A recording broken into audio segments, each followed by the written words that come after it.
She saw him leave that morning, but he didn't come back that afternoon. He didn't show up that night. Nobody heard from him. The teen's body was found in a rolled-up gym mat in a high school in 2013. His death ruled accidental. Say my name and remember what you've done. Your hurricane has blackened out the sun. You can't continue to kill unarmed black people and get away with it. But if Kendrick did die of an accident, how, with all that distrust, how could you even ever show that? But then on the flip side is they didn't treat it like that could have been a homicide. Lowndes County Sheriff Ashley Polk announced officials were reopening the investigation. Only angle is to find justice for my son.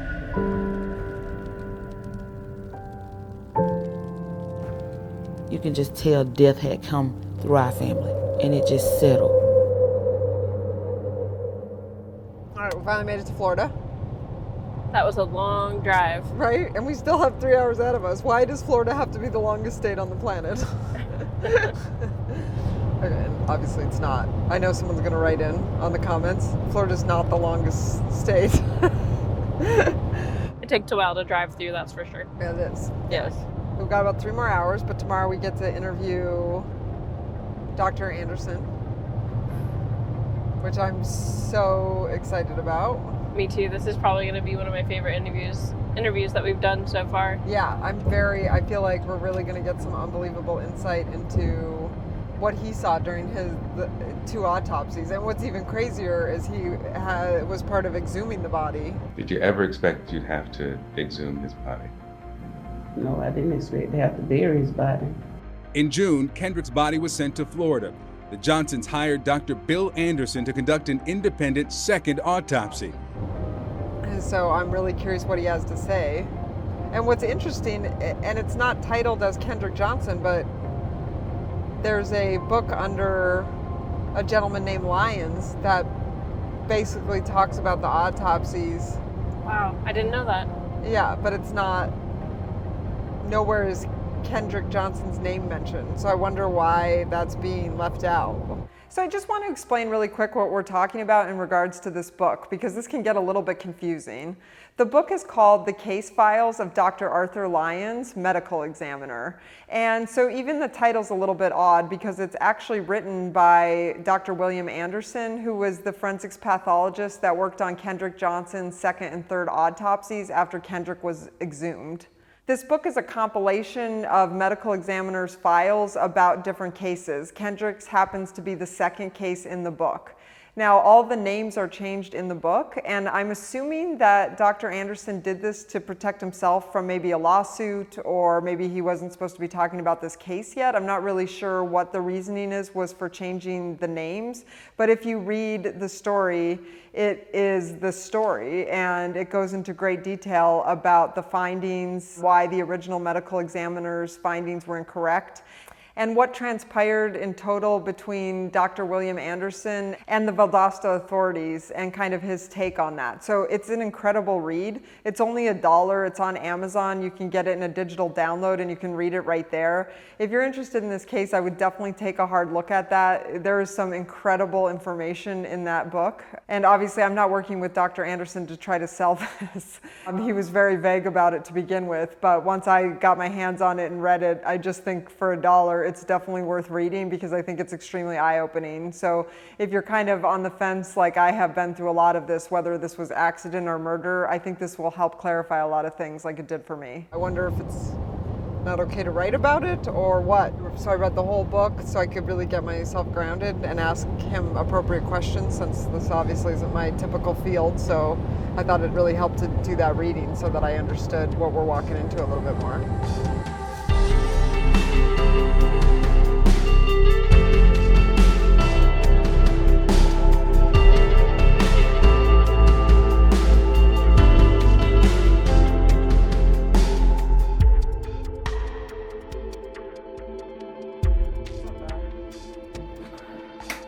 Thanks for coming out today. No problem. Well, I'm a forensic pathologist, and pathologists deal with making tissue diagnosis, autopsies, biopsies, and so forth. And forensic pathologists deal with the legal system. Usually what we know as pathologists and interfacing with the legal system. Most usually determining cause and manner and mechanism of death and injury.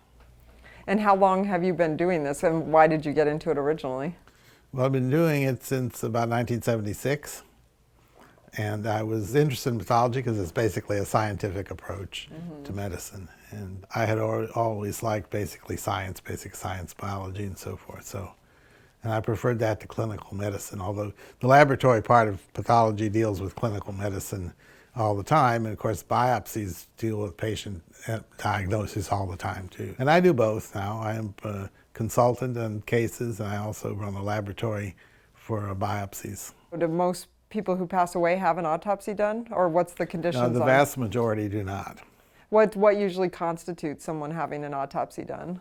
Well, there are legal situations in a coroner medical examiner system. If a death is sudden, unusual, traumatic, unexpected, suspicious, the medical examiner may get involved in doing the autopsy.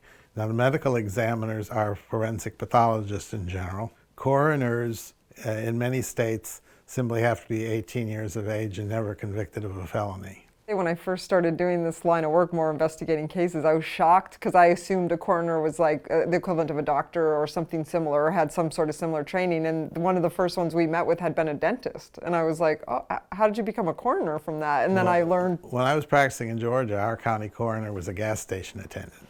That's wild. And what kind of power do they do they have the power to kind of say the cause of death? Yeah, they do. The coroners determine the cause and manner of death. Manner more important, whether it's a homicide or an accident or a suicide or natural death. And obviously, if you have people who are not trained making those calls, then essentially you're going to basically garbage in, garbage out. Oh, absolutely. What is the coroner then, how do they even determine that? They just take the information given to them by law enforcement and by the medical examiner and then make a call, or sometimes they just making a call on their own? Well, many times the medical examiner in some states doesn't get involved unless the coroner essentially asks them to do an autopsy. And the coroner will make the ultimate decision, though. Now, in some states, they have a close working relationship and they're very professional, but some states are not, and sometimes they'll basically take the information law enforcement gives them and then come up with a quote independent diagnosis. Well, if you're taking information from it's hard to come up with it independent if you haven't investigated it yourself, right? So in some situations you have in a medical examiner system, you have the medical examiners have an investigative group that go out and investigate too, but many times those investigators, and I know this from personal experience, just simply take what the cops tell them.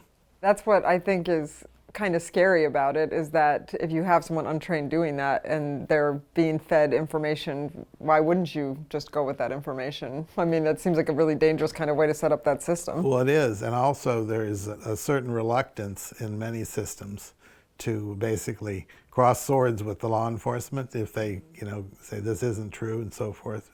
And particularly in many states, law enforcement personnel have significant input into the hiring and firing of medical examiners. And it's certainly true in Florida, where you have a group appointed by the commission in a county to decide who the medical examiner is going to be. And generally it's tilted quite a bit toward all the law enforcement people and the state attorney, and you may have one public defender and one funeral director and one lay person, but the rest of them are all law enforcement. So they obviously have sway over the individual economically, if you will. That's never a good situation. That's interesting that you bring that up, because in a lot of the cases, we have a lot of people who come talk to us who are afraid of losing their jobs, so they just won't go on the record, but they sometimes give us the reports, or they'll give us stuff, but they're very much like, you will ruin my life if you say my name. And I think that's really sad that the system is set up around people losing their livelihood. I could see why a lot of people, they didn't cause it, they didn't do it, so why did they want to put their neck on the line to potentially lose their income? And I feel like that's a huge problem in this kind of dynamic here. Well, it is a huge problem, and it comes to the front in a lot of these cases, including the one we're talking about. Have you seen a lot of instances where you've taken on an autopsy after the original findings have been put out by the medical examiner from that community specifically, where you feel like that influence tying together of law enforcement and the coroner and the medical examiner, that has influenced it in the wrong way and created results that aren't accurate? You mean how many times in the last month, or? Or that often? So another expert I'd really wanted to sit down with was Mark Patrick George, and he's a representative from the Mary Turner Project. As I had originally started researching this case in Valdosta, I had found a lot of interesting things regarding racism, police brutality on cases involving race, and then also lynchings. And the lynching of Mary Turner was one of the most prevalent things that kept coming up while I was doing my research. The story really made the hair on the back of my neck stand up. First of all, it was a woman being lynched, and I hadn't heard about that a lot.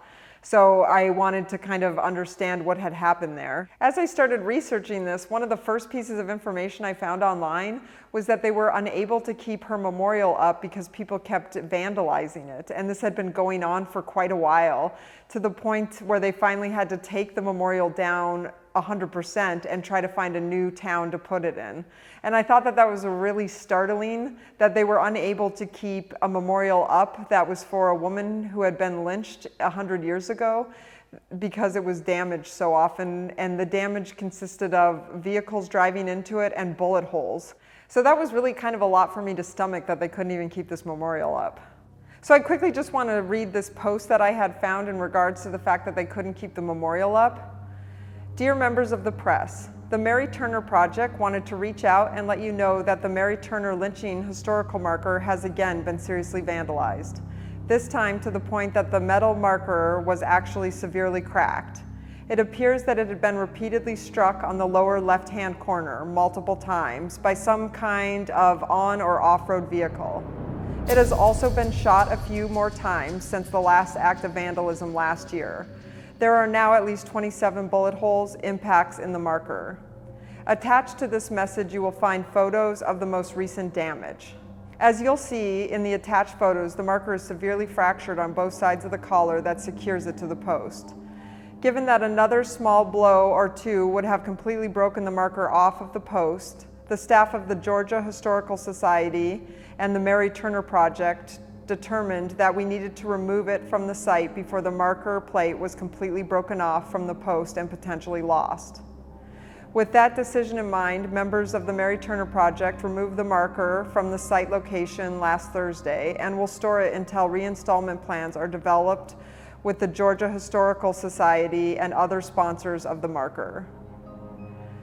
So I think that kind of explains a lot about what had been happening with the marker, but I also think it's really interesting that you cannot keep a marker up in Valdosta like that is in remembrance of somebody who went through a horrible act of violence and who's also Black. So I think that is really telling, and it was really kind of disturbing when I read that. So I really wanted to talk to Mark Patrick George to understand a little more about what happened to Mary Turner and what impacts that might have on today in Valdosta and the Kendrick Johnson case.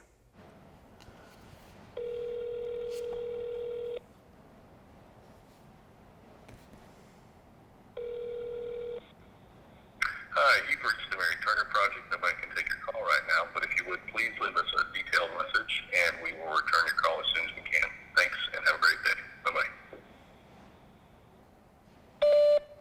Hey Mark, this is Ash Patino. I had been in contact with you about possibly doing an interview with you or someone from the project about the series we're doing on Valdosta and Kendrick Johnson, and then the history of the African American community into today. And we have the dates we're going to be back in town. So I was hoping that we could schedule an interview with you on one of those days. Sure, my name's Mark Patrick George. I am the coordinator of something called the Mary Turner Project, which is kind of a grassroots, community-based racial justice organization. We do a lot of what I call applied social research around any kind of racial inequality, and the point of doing that research is to engage the community or the public or institutions, both to kind of educate but also kind of cause social change. So we do historical research on kind of the racial atrocities in this part of the world, whether it's slavery, lynching, debt peonage. We provide free services for the descendants of lynching victims. So if families are wanting research done, we do that. Plus we do kind of local activism when called upon to do so. Oh, nice. So, yeah.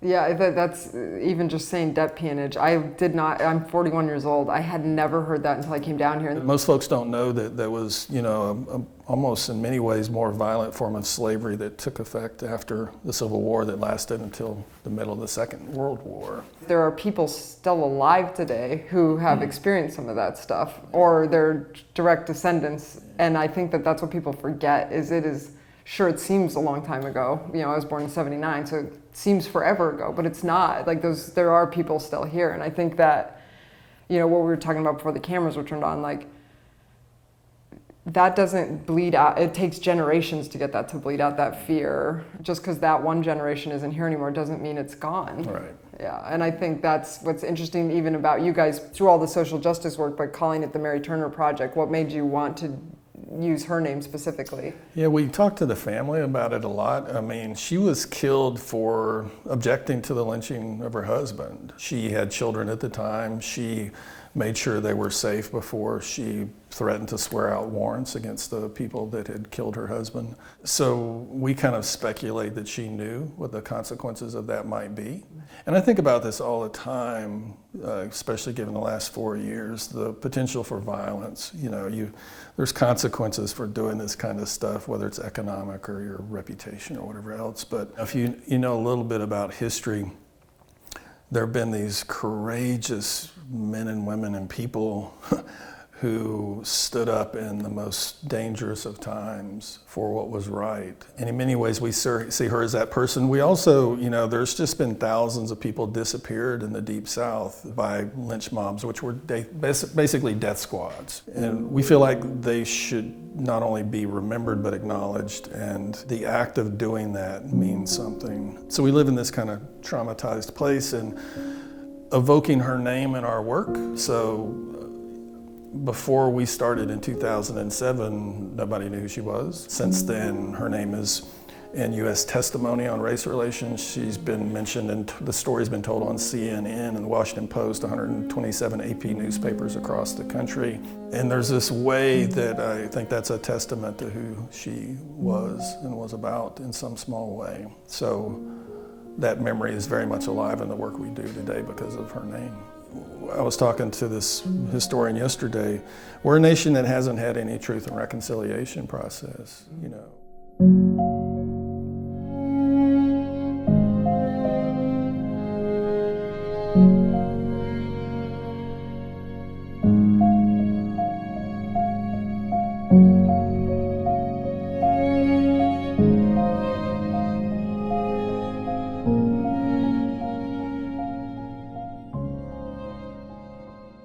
Generally speaking, over a year, I probably get about 5 or 6 of those at least a year where there's been a second autopsy. And I'm in private practice now, so I'm not hired by the county or anything, so those constraints are not there. But the medical examiner, even when confronted with hard data, as was the case in Kendrick Johnson, even when confronted with hard data, are very reluctant to accept that or even look at your data when you bring it forward to them.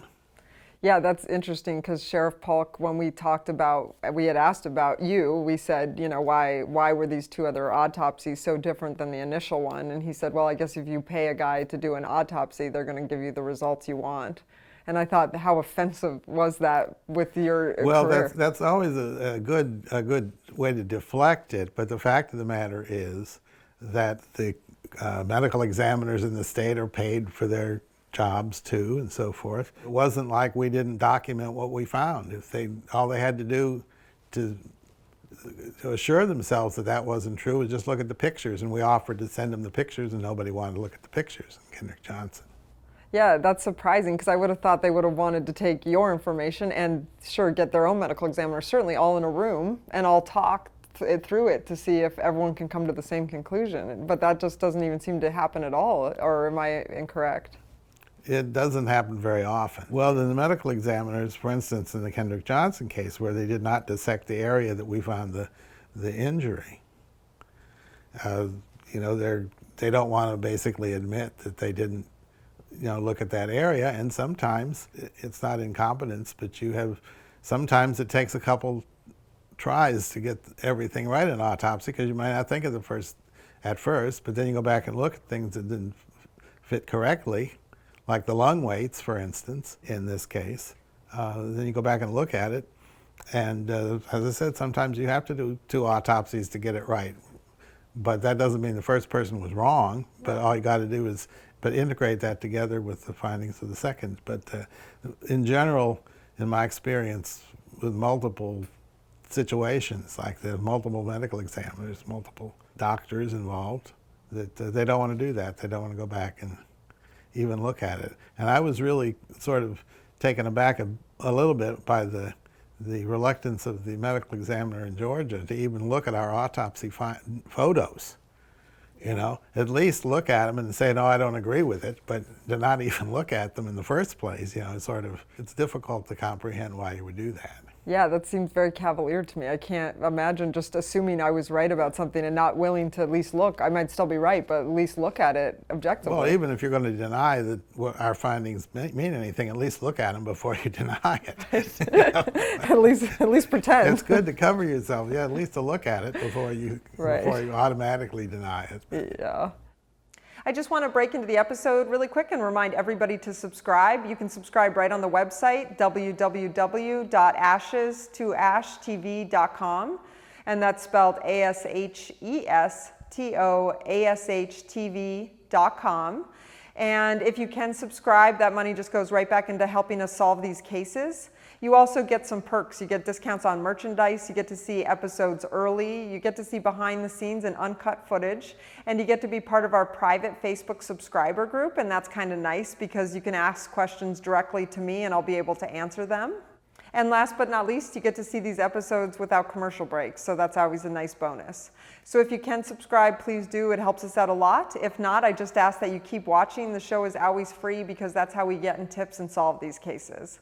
So thanks for watching, and back to the episode. There is some local support, but we're in the deep south, and there's also a contingency of people that want to keep things the way they are, and they want to keep the past buried, and they want to pretend it didn't happen. We also know many of the lynch mob members, their descendants are alive and well here. Both of those things are going on at the same time. Even since we've been down here, someone had asked us who we were interviewing, and we had mentioned that we were interviewing, we just said someone with the Mary Turner Project because we didn't know if they would know who you were. So the person actually said, well, they just can't leave anything in the past. And I have a hard time reacting to that stuff on camera, but I was kind of like, I think it should be talked about. Well, we're selective about the past, right? So when she was killed, my grandmother was 18. You know, I have an uncle who's alive today that was alive when lynchings were happening. He's 92. He's told me stories about them. So we're not talking about that long ago. And at the same time, it's interesting what Americans do with the past, right? We don't have a problem with 4th of July. We don't have a problem with Memorial Day. We don't have a problem with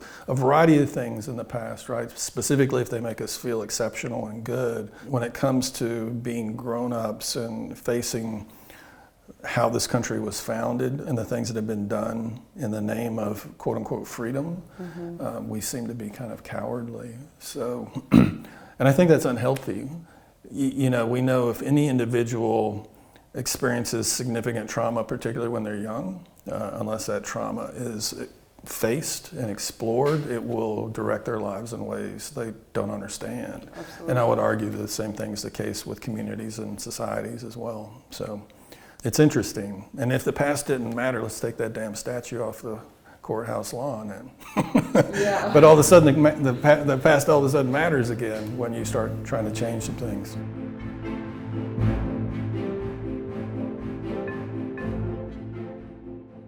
How did you originally even get involved in the Kendrick Johnson case? Well, I was contacted by Shaveen King, who is the lawyer for the family, and they were quite concerned that this didn't make any sense, that all somebody had to do, if their shoe had fallen down in the middle of the gym mat, all you had to do was turn the gym mat over on its side. I mean, it's standing there, just turn it over. And it's sort of like, it's almost assuming that Kendrick was too dumb to do that, would do that, and but nobody's going to do that. And then, of course, the positional asphyxia thing. Then I said, well, send me the autopsy that the state had done. I look at the lungs, and they're normal, no edema, nothing. And I said, well, to make a diagnosis of positional asphyxia, it means that the lungs, because an individual has progressively unable to breathe properly, the diaphragmatic muscles get tired, the lungs fill up with fluid, and normally you have 800 or 900 grams lungs filled with fluid to make the diagnosis of positional asphyxia. Mm-hmm. And Kendrick's had no fluid in it, and they were normal weight. Well, just by definition, you can't diagnose positional asphyxia if you don't have the major component of the diagnosis. It's like calling a heart attack and say, well, the heart is normal, but we think he had a heart attack. To make the diagnosis, you have to have the primary factors involved in making that diagnosis. And number one in positional asphyxia is the presence of pulmonary edema, heavy lungs, fluid in the lungs. And that wasn't there. So immediately that caused some, I was a little bit skeptical about whether or not this, first of all, it didn't make any sense that he would climb into the gym mat. And second of all, when you found that there was no evidence of positional asphyxia, that I said, well, we need to basically exhume the body and look and see what. Yeah. And does that happen with any positional asphyxia case where fluid goes into the lungs, or only if someone's inverted during? No, any positional asphyxia, because what it is that you can't breathe properly, so your oxygen level goes down, your heart begins to fail because it's not getting enough oxygen over a period of sometimes minutes, sometimes an hour or two. Sometimes if you in a position where you can't breathe, you can breathe somewhat but not completely, and you can't get out of that position, then eventually you'll die of the positional asphyxia when the lungs fill up of time fluid. So you wouldn't have somebody dead with no pulmonary edema and call it positional asphyxia. You'd have to call it something else. Absolutely. And when the original medical examiner had looked at his body and the lungs, they basically had stated that the lungs were of normal weight? Well, yeah, well, they weigh them. There was no evidence that the lungs were at all heavy as far as fluid and so forth. So. And did they ever come up with an explanation for why, in this case of positional asphyxia, that might have not, why the lungs might not have had that? Did they ever explain that to you, or no?